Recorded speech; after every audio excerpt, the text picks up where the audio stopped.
Olá, amigos. Estamos iniciando mais um programa Esclarecimentos Oportunos. Lembramos sempre que o nosso programa é uma realização da Sociedade Espírita Francisco de Assis, casa sediada na cidade de São Paulo, aqui nas imediações da Vila Prudente. E conosco, como sempre, o nosso companheiro Milton Felipe. Com alegria, com muita satisfação, muito prazer estar aqui ao seu lado para mais um programa e desejar aos nossos amigos que os bons espíritos nos ajudem sempre. Ô, seu Milton, recebemos aqui um e-mail que diz o seguinte: ouvi em uma palestra o palestrante citar a existência de um fenômeno chamado êxtase. O que vem a ser êxtase? Onde posso ler sobre esse assunto? Muito bem.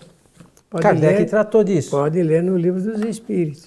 No Livro dos Espíritos, a partir da questão, ou melhor, com óculos, a partir da questão 439. Que diferença há entre êxtase e o sonambulismo? O êxtase é um sonambulismo mais apurado. A alma do estático ainda é mais independente. O espírito do estático penetra realmente nos mundos superiores, vê esses mundos e compreende a felicidade dos que os habitam, donde lhe nasce o desejo de lá permanecer. Há, porém, muitos mundos inacessíveis aos espíritos que ainda não estão bastante purificados. Vamos comentar ou seguimos aqui? Não, segue mais um pouquinho que tem um ponto ideal aí para comentar. Quando o estático manifesta o desejo de deixar a Terra, fala sinceramente, não o retém o instinto de conservação? Isso depende de grau de purificação do espírito. Se verifica que sua futura situação será melhor do que sua vida presente, esforça-se para desatar os laços que o prendem à Terra. Bem, mais uma só. Mais uma. Se deixasse o estático entregue a si mesmo, poderia sua alma abandonar definitivamente o corpo? Perfeitamente poderia morrer. Por isso é que é preciso se torna chamá-lo a voltar, apelando para tudo o que o prende a este mundo, fazendo-lhe sobretudo compreender que a maneira mais certa de não ficar lá, onde vê que seria feliz, contraria em partir a cadeia que o tem preso ao planeta terreno. Tá bem, tem um trecho aí que Kardec fala dos perigos de se dar crédito para ver se é o seguinte. Pretendendo-lhe que lhe é dado ver coisas que evidentemente são produtos de sua imaginação, que as crenças... Olha, por favor, releia, que esse ponto é importante. Pretendendo que lhe é dado ver coisas que evidentemente são produtos de uma imaginação, que as crenças e prejuízos terrestres impressionaram, não será justo concluir-se que nem tudo o que o estático vê é real? E a resposta dos espíritos o que o estático vê é real para ele, mas como seu espírito se conserva sempre debaixo da influência de ideias terrenas, pode acontecer que veja a seu modo, ou melhor, que exprima o que vê numa linguagem moldada pelos preconceitos e ideias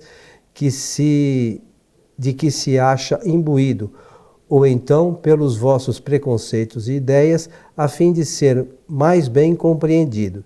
Nesse sentido, principalmente, é que lhe sucede errar.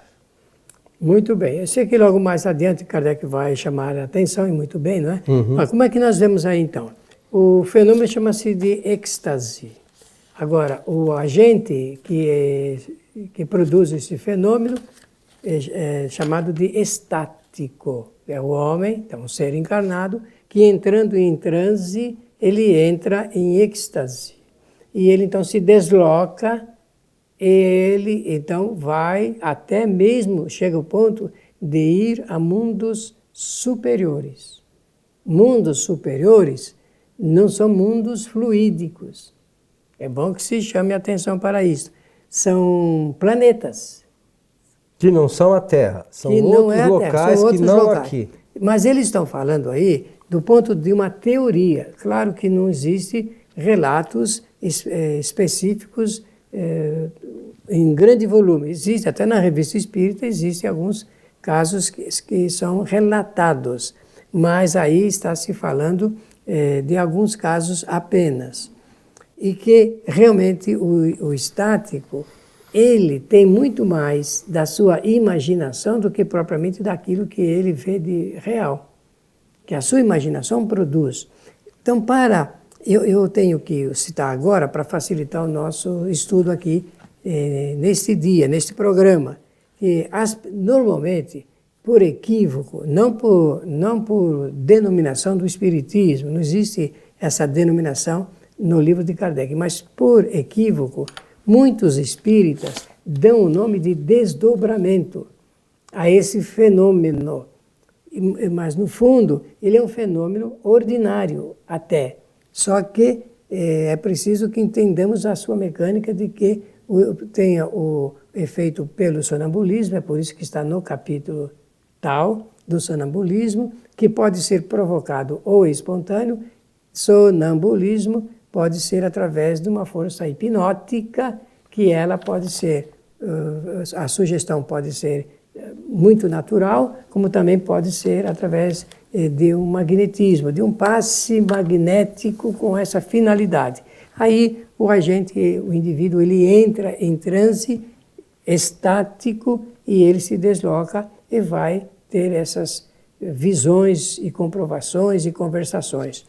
Bom, então o cuidado que Kardec teve aí nesse capítulo é chamar a atenção que pode haver confusão, pode haver mistura de informações, pode haver muito mais imaginação do que quadros reais, e quando o estático lhe retorna, ele relata de acordo com o grau da sua imaginação.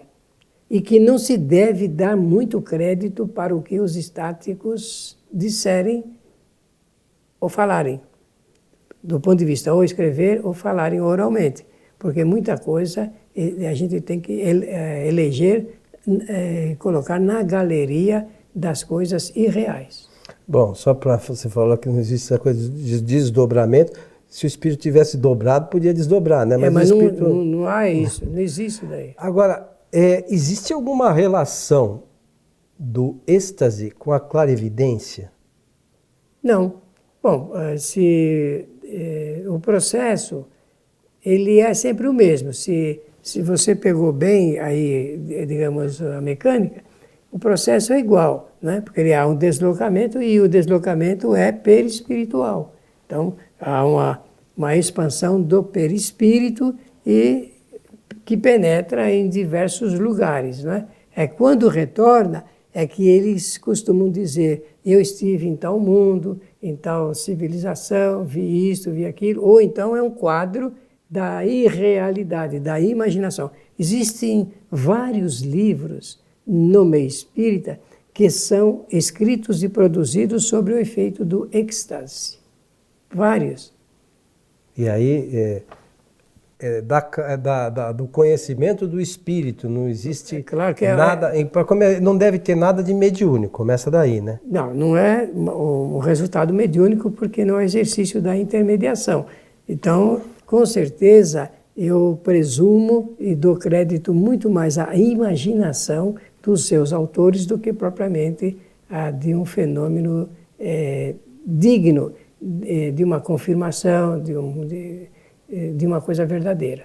E essas questões que você, na leitura, e você fez algumas colocações.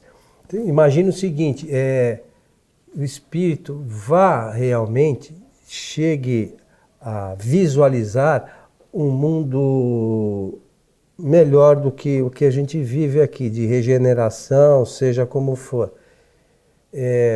Como diz, ele corre o risco de querer ficar lá do que voltar, né? Evidente, porque se ele vai para um lugar melhor, eu acho que se assemelha muito à nossa situação, de que a gente vai visitar algum país, ou então a natureza de algum lugar fantástico, da gente já dizer, puxa, se eu pudesse ficar aqui para sempre, que bom seria e tal. E ele acaba querendo ficar. Mas aí, como é que Kardec diz, a obrigação dele está ligada com o corpo dele, ele tem que retornar àquele corpo, né? É claro que se ele pudesse, ele ficaria naquela coisa prazerosa, né?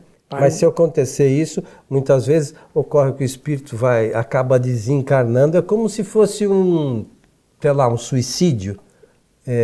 E aí ele não iria para aquele lugar, talvez fosse por uma condição igual ou pior. É uma coisa difícil da gente... É uma hipótese, né? É uma teoria.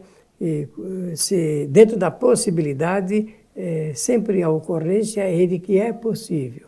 Agora, eu estava me lembrando de um estático que escreveu uma obra que é considerada uma obra-prima universal, mas que a gente fazendo o estudo dessa obra, segundo o conhecimento espírita, a gente percebe que ela tem muito de imaginação, que é a Divina Comédia do Dante Alighieri. Se está lembrado dos quadros, tudo que ele relata, do céu, do inferno, do purgatório, tem tudo a ver com essa possibilidade aí de que diz esse capítulo número 8 do Livro dos Espíritos. Que ele escreve o livro sobre essa condição... Sobre essa condição. De êxtase. Isso mesmo. E qual é a relação? Ali no início fala do sonambulismo com o êxtase. Conforme eu disse, o sonambulismo ele pode ser espontâneo ou provocado. E essa ação se dá em decorrência do magnetismo. O magnetismo entra aí com toda clareza e com toda a sua expressão no procedimento do fenômeno. Então, o sonâmbulo, ele pode, conforme todos sabem, o sonâmbulo, ele, sob ação hipnótica, ele entra em uma liberdade. Só que a liberdade do sonâmbulo ela é mais limitada, porque Kardec no início fala que a do êxtase é muito mais livre, né, do que o sonâmbulo, porque o sonâmbulo ele fica limitado às coisas da sua vida terrena e ele governa o seu corpo em outro estado, não está como estamos nós aqui em vigília, e ele direciona para coisas que ele deseja executar. E existem sonâmbulos que, no momento do sonambulismo, se tornam médiuns de espíritos. Por quê? O espírito está afastado do corpo, o espírito comunicante se liga ao perispírito afastado do corpo e, através do seu corpo físico, fala, escreve e tem visões e tudo mais. Nós temos, às vezes, o conhecimento do sonâmbulo, aqueles que, durante o sono, saem andando, saem de casa. Mesmo, está certíssimo. Mas em corpo físico, né? Sim, no corpo físico. Ele dirige o seu corpo, mas afastado do corpo. Olha, mas sempre estamos, mas ali é com maior liberdade. Maior liberdade. Só que Kardec vai chamar a nossa atenção aí para a distinção entre um fenômeno e outro, de que no êxtase o estático tem maior liberdade do que o sonâmbulo tem quando ele está em estado sonambúlico fazendo as coisas. Ou seja, o seu espírito pode ir além, muito além. Muito além, tanto que ele fala de levá-lo a mundos superiores. Superiores, hein? Superiores. É algo estranho, mas para nós, né, que exige um estudo bem cuidadoso para a gente não se perder com isso. Né? Os bons psicólogos espíritas examinam esse assunto do sonambulismo de pessoas que têm com essas pessoas que ocorre esse tipo de fenômeno. Né? Sempre para o bem, mas também tem aqueles casos que são muito desastrosos, porque existem relatos de crimes que são cometidos em estado sonambúlico. O indivíduo usa o seu próprio corpo, depois nem lembra. Existem casos bastante acentuados de crimes que foram cometidos em estado sonambúlico. E a hora que o espírito volta, não se dá conta do que ocorreu, o que se passou. Mas o que é isso? Ele não se lembra, não é que ele esqueceu. Ele não lembra, aquilo fica nublado a ponto dele não ter nenhuma lembrança daquilo que se relatou que ele fez. Que o espírito propriamente estava com o seu pensamento ligado em outras questões. Estava, mas ele usando o próprio corpo, né? Ele usa o seu corpo para cometer um crime, por exemplo, Sim. estamos falando desse exemplo, mas ele, quando retorna, ele não tem lembrança integral nem parcial do que aconteceu. Então, quer dizer que não pode acontecer que no momento do êxtase, que esse espírito vai, por exemplo, como você disse, no mundo superior, o corpo dele aqui esteja fazendo coisas inferiores. Isso mesmo. Eu conheço o caso, que eu pude registrar, de um contador é aquele que faz contabilidade de empresas, não é?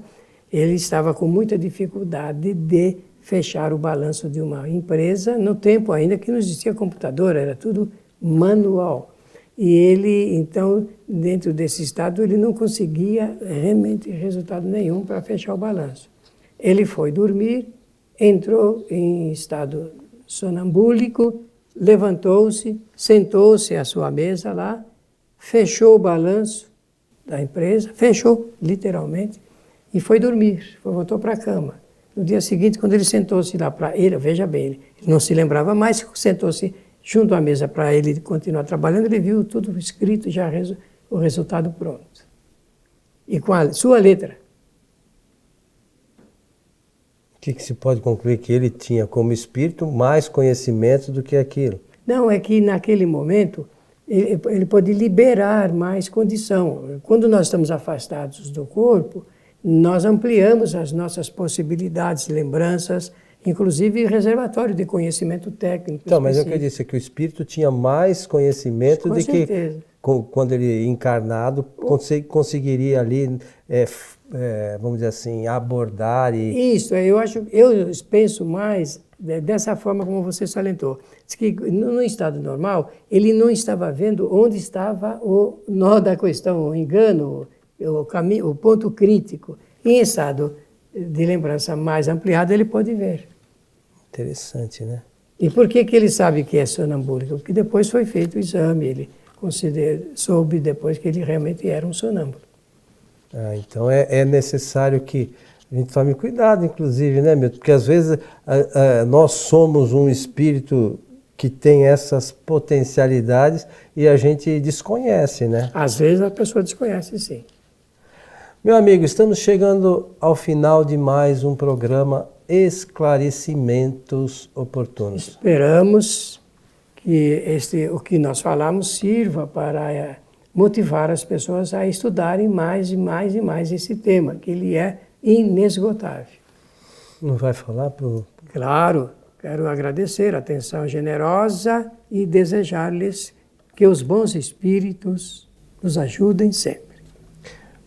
Como o Milton às vezes coloca, a doutrina espírita é uma doutrina de sabedoria, né? Quem falava isso era o Natalino do Olivo, um companheiro muito querido. Já retornou para a pátria. Desencarnado, está sempre perto da gente. Então a gente vê que realmente a doutrina espírita é um manancial inesgotável de conhecimento. Então, por vezes a gente acha que sabe algumas coisas, mas a gente percebe que precisa estudar muito mais para entender essas questões relacionadas, por exemplo, ao êxtase, ao sonambulismo, que são alguns mecanismos aí que a gente ainda desconhece, né, Milton? Exatamente. Mas que nós sejamos perseverantes, busquemos o conhecimento, que tudo isso vai somar na nossa evolução, né, como espíritos que somos.